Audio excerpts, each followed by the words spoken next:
Bismillahirrahmanirrahim. Assalamualaikum warahmatullahi wabarakatuh. Kita ketemu lagi di minggu ke-14 perkuliahan pendahuluan fisika inti. Dan hari ini kita akan memasuki pembahasan mengenai reaksi fusi. Oke, saat ini kebutuhan energi itu semakin meningkat dari waktu ke waktu, dan sumber alam seperti batu bara, minyak bumi, dan gas alam juga mulai semakin berkurang. Dan cara kita untuk menghasilkan energi di masa depan itu bukanlah dari sumber alam, namun dari ilmu pengetahuan. Nah, jika kita melihat 50 tahun ke depan, jadi ada prediksi dari para ilmuwan di bidang energi ya. Jika kita melihat 50 tahun ke depan itu, mungkin cara kita menghasilkan energi adalah salah satu dari ketiga hal ini.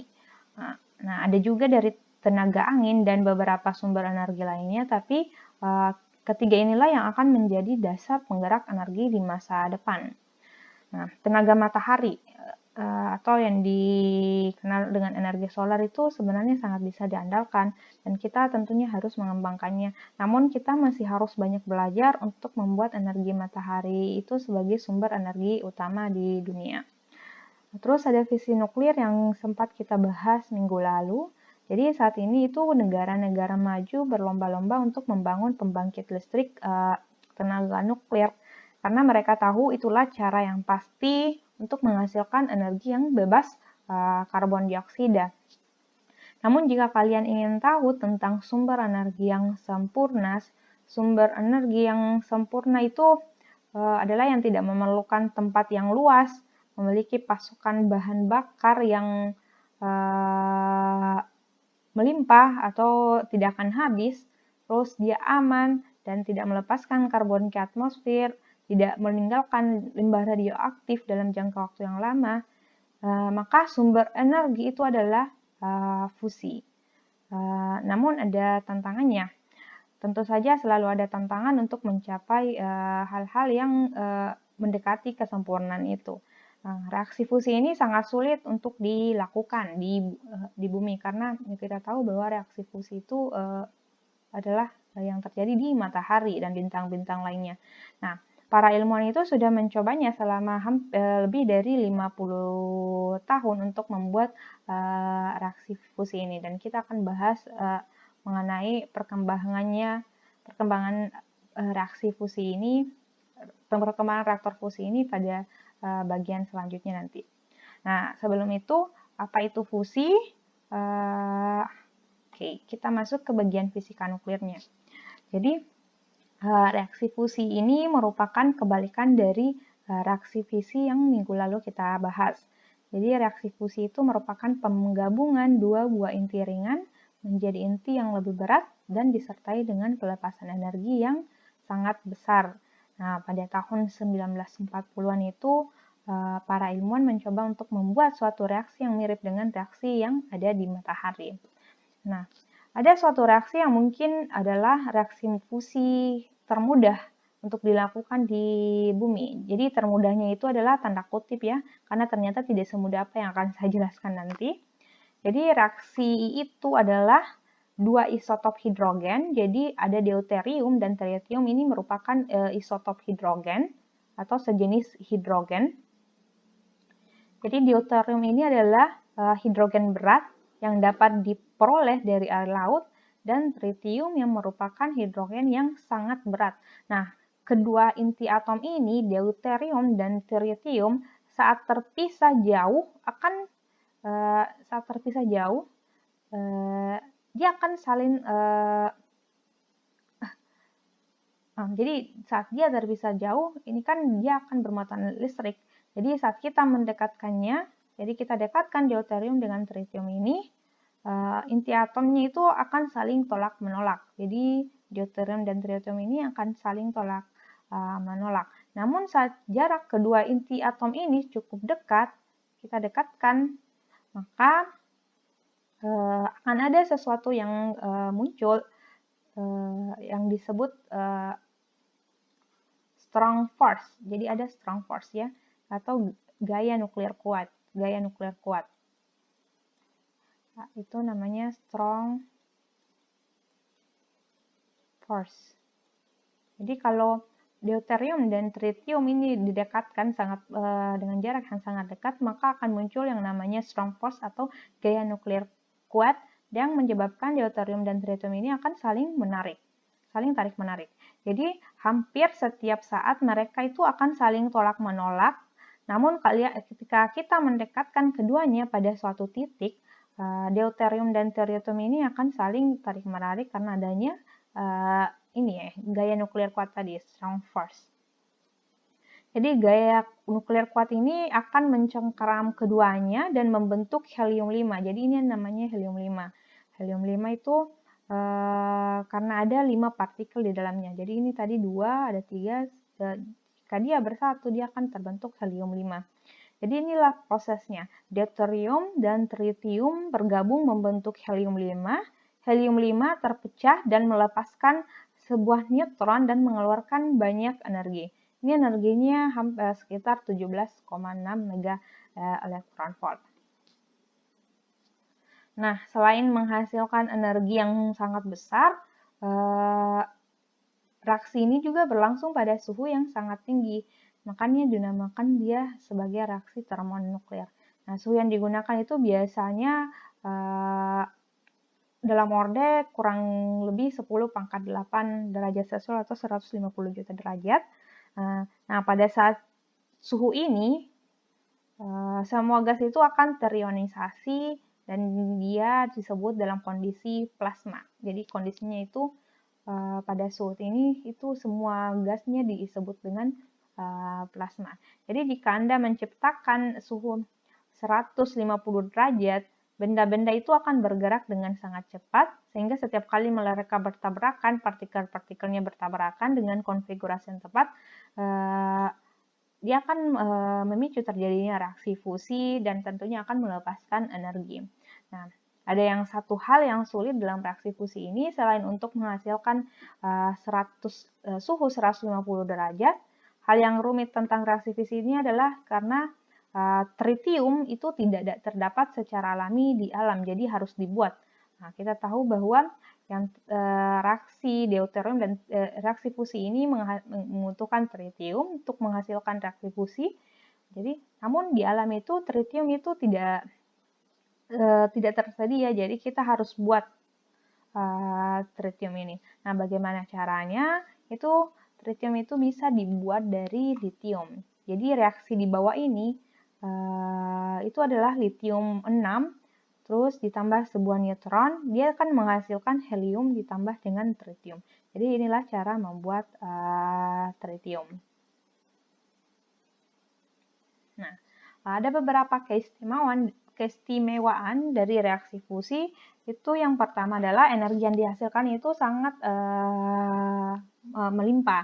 Jadi dengan massa bahan bakar yang sama, jumlah energi yang dihasilkan dari reaksi fusi itu sebanding dengan hampir 4 juta kali lebih besar dari reaksi kimia pada bahan bakar fosil dan 4 kali lebih besar dari reaksi fusi. Jadi misalkan kalian kita ingin menghasilkan 1000 megawatt, kalau kita menggunakan reaksi fusi itu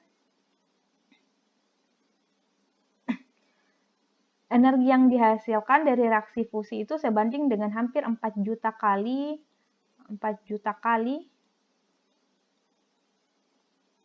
lebih besar dari reaksi kimia bahan bakar fosil. Jadi bahan bakar fosil dan 4 kali lebih besar dari reaksi fisi.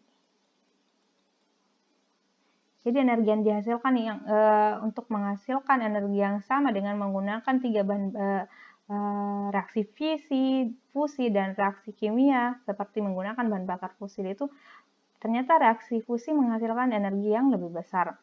Nah, selain itu keistimewaan berikutnya adalah keberlanjutan. Bahan bakar untuk fusi nuklir itu sangatlah berlimpah dan mudah didapatkan. Nah, seperti tadi yang saya jelaskan itu deuterium dan tritium, walaupun tritium itu dibuat litium. Jadi dibuat dari litium. Deuterium itu sendiri dapat diperoleh dari air laut. Jadi dia dapat diperoleh dengan mengekstrak air laut. Jadi cukup melimpah bahan bakar untuk menggunakan reaksi fusi ini. Jadi sebenarnya energi fusi itu diperoleh dari reaksi antara yang tadi saya jelaskan, deuterium dan tritium. Namun karena tritium tidak ada, jadi harus dibuat dengan menggunakan litium. Nah, litium itu juga cukup melimpah.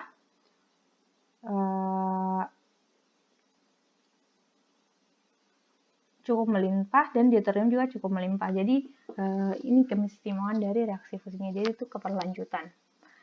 Terus yang ketiga itu bersih dari emisi karbon. Nah, reaksi fusi itu tidak menghasilkan emisi karbon dioksida dan gas rumah kaca yang berbahaya ke atmosfer. Jadi dia bersih dari emisi karbon. Terus tidak terdapat limbah radioaktif berumur panjang. Nah, walaupun tidak sepenuhnya bebas dari limbah radioaktif, limbah nuklir yang dihasilkan itu hanyalah tritium yang menghasilkan emisi partikel beta berenergi yang bahkan tidak dapat menembus kulit. Jadi cukup masih dalam rentang tahap rentan aman dalam penggunaannya.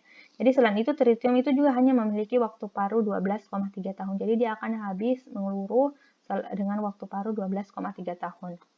Terus dari segi keselamatannya, nah, tingkat keselamatannya itu cukup tinggi. Jadi berkaca dari kemungkinan meltdown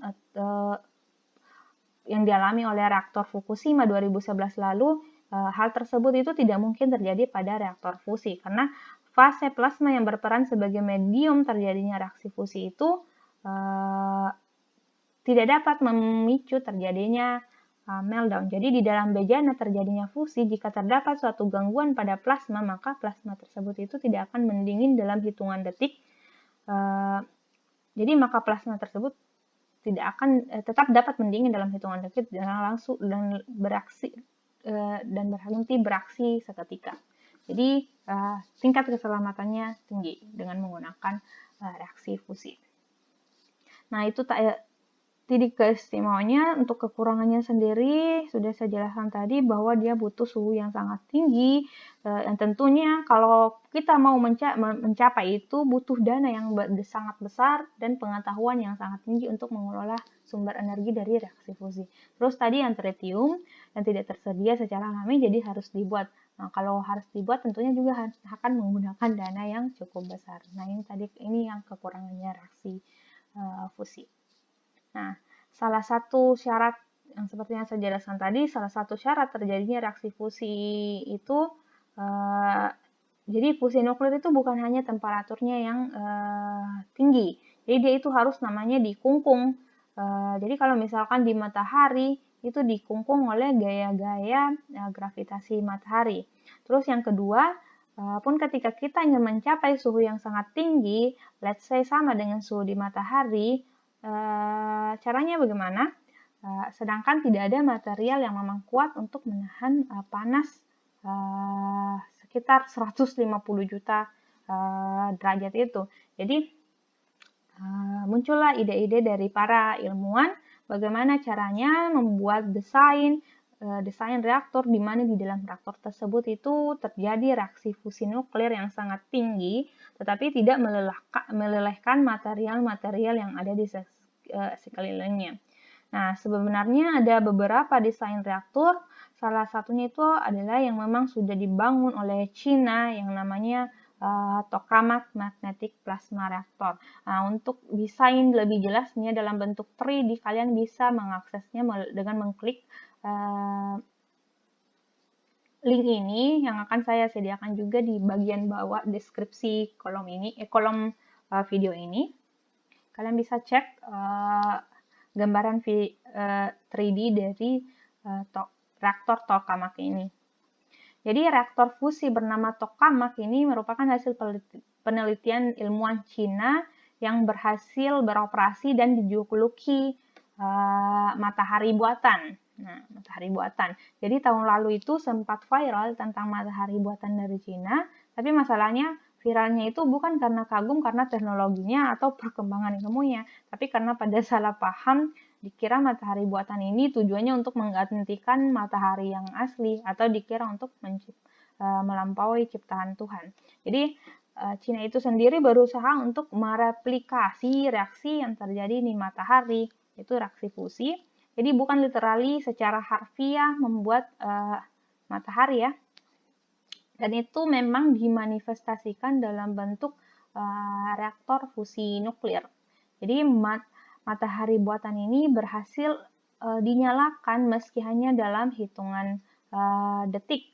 Nah, hal ini dianggap sebagai kemajuan tentunya. Nah, mereka menjadi sedikit lebih maju atau sedikit lebih dekat menuju mimpi besar mereka untuk membawa energi sebesar matahari ke bumi. Nah, proyek pengembangan reaktor fusi nuklir internasional ini sudah berlangsung sejak 2006 dan dikembangkan oleh beberapa negara termasuk China dan tergabung dalam reaktor termonuklir internasional atau yang disebut dengan ITER, International Thermonuclear Experimental Reactor. Ini pusatnya ada di Prancis.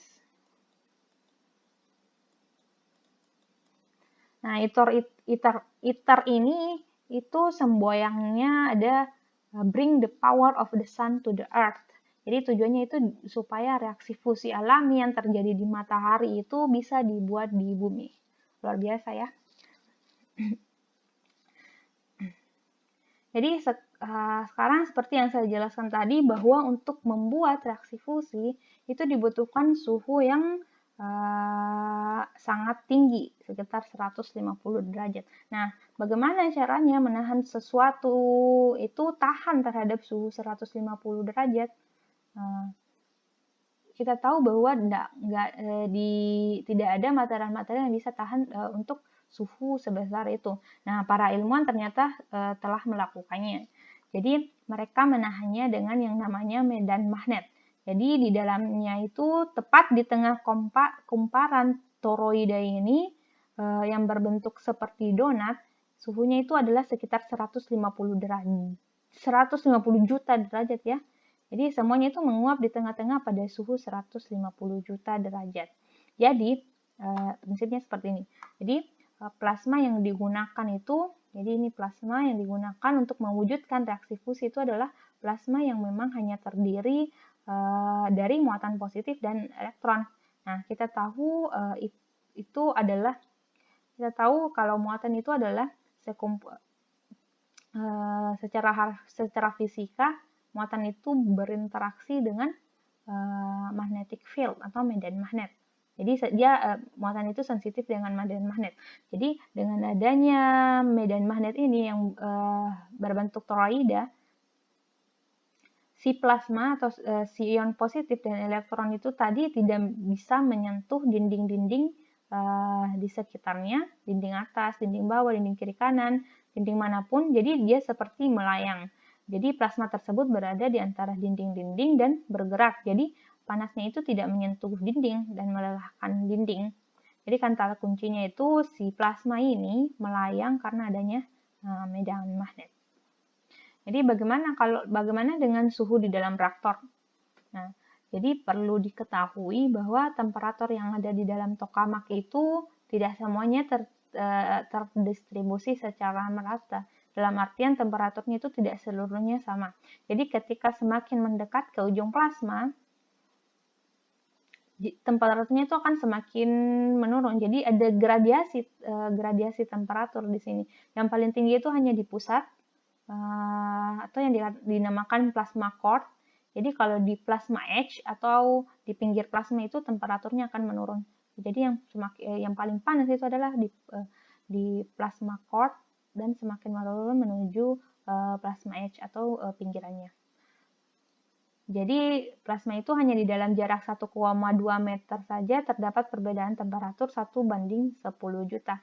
Tapi semuanya ini hanya tentunya reaktor yang tadi ini tentunya masih hanya dalam tahap eksperimen, jadi masih dalam skala reaktor eksperimen, belum menjadi reaktor daria yang menghasilkan listrik. Oke, selanjutnya kita berkenalan dengan beberapa jenis reaksi fusi. Nah, jadi kita tahu matahari itu merupakan sumber energi terbesar di tata surya. Tentunya matahari itu memberikan panas yang terus-menerus terhadap planet-planet di sekitarnya, termasuk bumi yang kita tempati. Namun pertanyaannya, dari mana matahari ini mendapat energi yang besar untuk menyinari bumi? Nah, jawabannya itu karena adanya reaksi fusi. Jadi reaksinya itu dinamakan reaksi proton-proton. Kayak reaksi proton-proton. Jadi material dasar penyusun matahari itu adalah hidrogen 1. Nah, dia itu berfusi dengan inti sejenisnya hidrogen 1 dan menghasilkan hidrogen 2. Terus ada positron, neutrino, dan energi, tentunya energi. Jadi reaksi-reaksi yang ada di matahari itu bisa dilihat seperti ini gambarannya. Jadi ada hidrogen 1 beraksi dengan hidrogen 1, dia akan menghasilkan positron dan neutrino dan tentunya helium 2. Dan helium 2 ini kemudian berinteraksi lagi dengan hidrogen 1 menghasilkan helium 3 dan sinar gamma dan tentunya akan memancarkan energi. Terus helium 3 ini lagi akan bereaksi dengan sejenisnya helium 3 akan menghasilkan helium 4. Terus ada hidrogen ada helium 4 dan 2 hidrogen dan tentunya sinar gamma dan sejumlah energi. Jadi kalau kita gambarkan ini adalah reaksinya. Dan reaksi lengkapnya ini kalau kita jumlahkan ini akan menghasilkan 4 hidrogen 1, menghasilkan helium 4 dan 2 positron, 2 neutrino, 3 gamma dan energi sebesar 26,72 mega electron volts. Jadi reaksi ini dikenal sebagai siklus proton-proton atau PPEP, proton-proton cycle.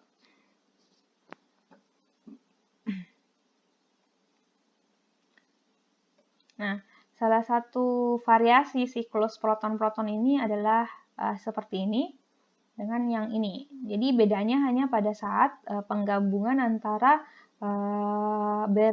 berilium 7 pada saat dia menghasilkan berilium 7. Nah, yang di sini tuh dia berilium 7 yang berinteraksi dengan hidrogen 1. Yang di sini, maaf salah. Ya, benar ya.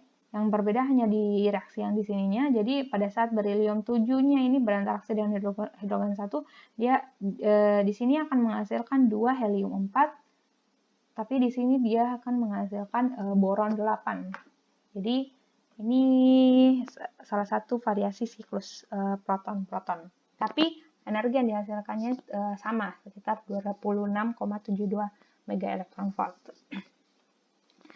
Oke, reaksi selain siklus proton-proton tadi juga dikenal siklus nitrogen atau CNO cycle. Jadi cycle nitrogen apa ya O-nya? Oksigen kali ya, saya lupa. Jadi selain siklus proton-proton itu juga dikenal sebagai siklus nitrogen.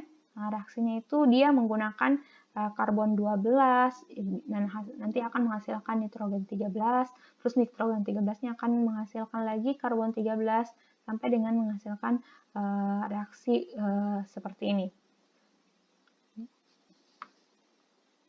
Jadi pada reaksi siklus karbon itu yang digunakan adalah karbon 12, nitrogen 13, karbon 13, nitrogen 14, oksigen 15, dan nitrogen 15.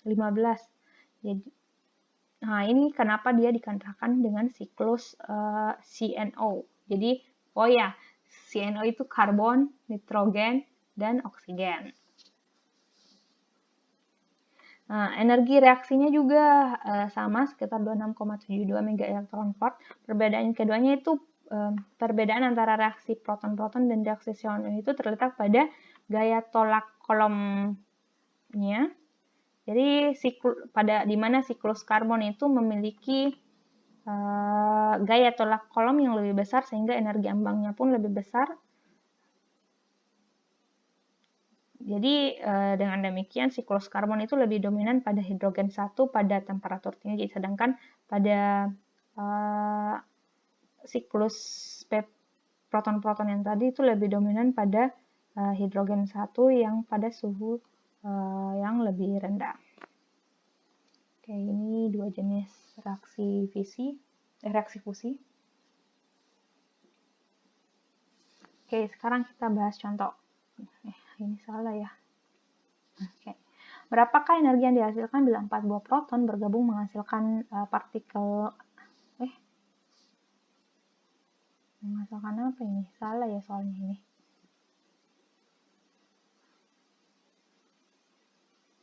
Berapakah energi yang dihasilkan bila 4 buah proton bergabung menghasilkan helium ya, helium atau partikel alfa. Jadi kita ingat kembali pelajaran peluruhan alfa, helium 4 itu biasa disebut dengan partikel alfa.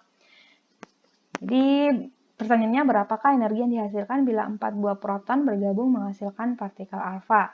Berapa energi yang dihasilkan per nukleonnya bandingkan dengan energi per nukleon dari reaksi fisi. Oke.